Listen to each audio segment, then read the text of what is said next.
Cycle మీద అంత long journey ఎలా సాధ్యమైంది? అసలు దీనికి ఫస్ట్ టైం మీరు సైకిల్ ఎప్పుడు స్టార్ట్ చేశారో తెలుసుకోవచ్చు? యాక్చువల్గా 2021 ఇది April 5th అండి. అప్పుడు నేను సైక్లింగ్ అనేది స్టార్ట్ చేసిన. అంతకన్నా ముందు అయితే లైక్ నాది pharmacy, like diploma bachelor master pharmacy చేసి ఉంటే, సో దట్ నార్మల్ లైఫ్ అట్లా ఉండేది.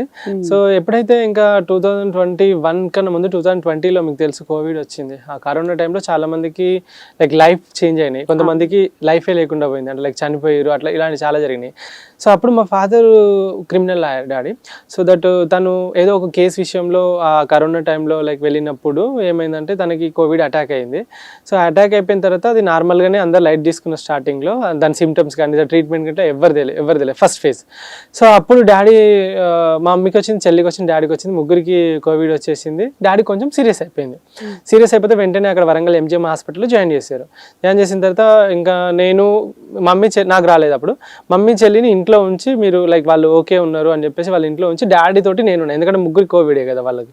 సో డాడీ తోటి నేను ఉన్నప్పుడు హాస్పిటల్లో ఇలా పెద్ద ఒక హాల్ ఉంటుందండి హాస్పిటల్లో, లైక్ హాల్ అంటే ఒక డార్మెంటరీ లాగా. సో దీనిలోనే ఒక చాలా బెడ్స్, ఒక 200-300 బెడ్లు పైన ఉన్నాయి. అప్పుడంటే ఇంకా లైన్గా బెడ్లు దొరకడమే కష్టం ఉండే.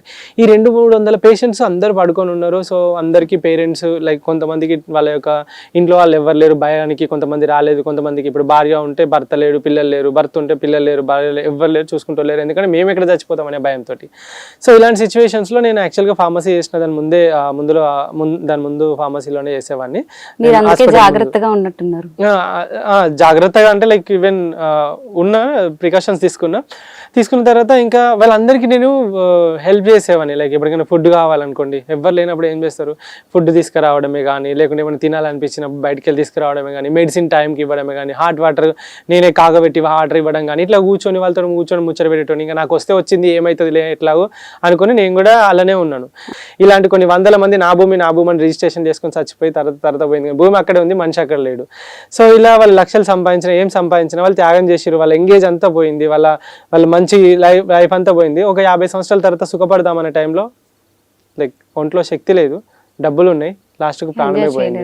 ఇవన్నీ అవన్నీ వాళ్ళు నాకు చెప్పిన స్టోరీస్ అవన్నీ చూసిన తర్వాత నాకు అరే లైఫ్ నేను కూడా అట్లే బ్రతుకుతున్నా, ఫ్యూచర్లో కూడా అట్లే బ్రతుకుతా అని ఒక థాట్ వచ్చింది. ఒక 10 days తర్వాత మా ఫాదర్ చనిపోయిండు.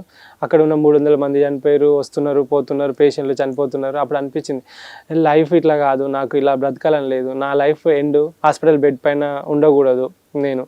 సో ఒకవేళ చనిపోతే నా సోల్ సాటిస్ఫై అవ్వాలి, ఓకే నేను అన్నీ చేసిండ్రా, చాలా హ్యాపీ, ప్రపంచం మొత్తం చూసిన పుర్సత్ అని చెప్పేసి ఆలోచించుకుని ఒక డెసిషన్ తీసుకున్న ఈ సైకిల్.